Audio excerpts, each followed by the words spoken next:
Hi, and welcome to another episode of the Bitter Housewife Cooking Network. I'm Carol, you know who I am.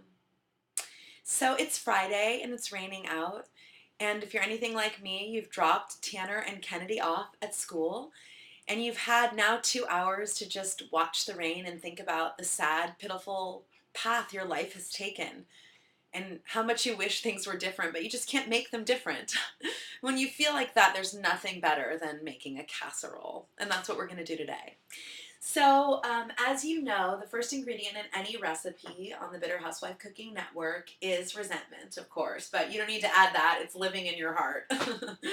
So, the next thing you're going to want to add, as always, is some shit you found in your cabinet.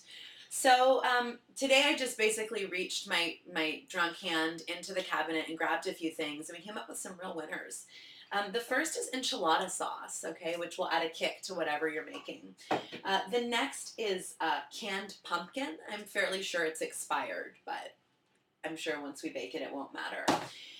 Then you have olives, garbanzo beans, and a favorite of the show, mayonnaise. I'm also thinking about adding some raw pasta today. I can't bear to cook it. When water boils, it reminds me of the cold, icy marriage that I'm in. Also, the movement of the boiling water reminds me of how stagnant and sad my life has become. Oh, we forgot the rum. So, as in every recipe, as you know, rum is a key ingredient, but I also want to remind you the rum does not go in the recipe, but instead you pour it directly down your throat. Okay.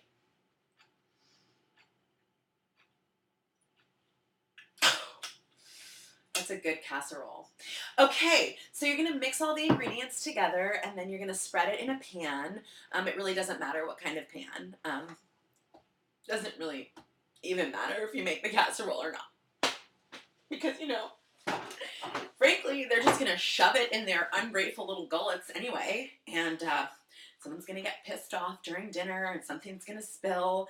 And your ungrateful husband is gonna say, "Oh, babe, this is really good. Is that curry?"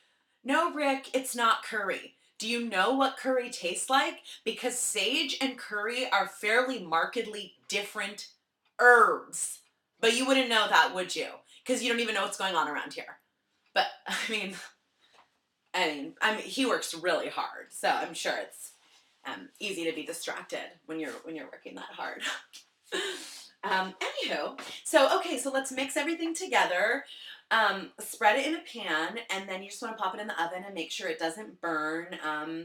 Whatever temperature, whatever, and and then make sure it's ready when he gets home after his hour and a half shower. So you've just been sitting around doing nothing, right? Right? Isn't that right? Anyway, this has been another episode of Bitter Housewife Cooking Network. I wish I had more time, but someone's coming to fix our washing machine in half an hour, so I need to shave my legs. We'll see you next time, and remember, taste is optional, and the secret ingredient is always resentment. I'm Carol. You know who I am.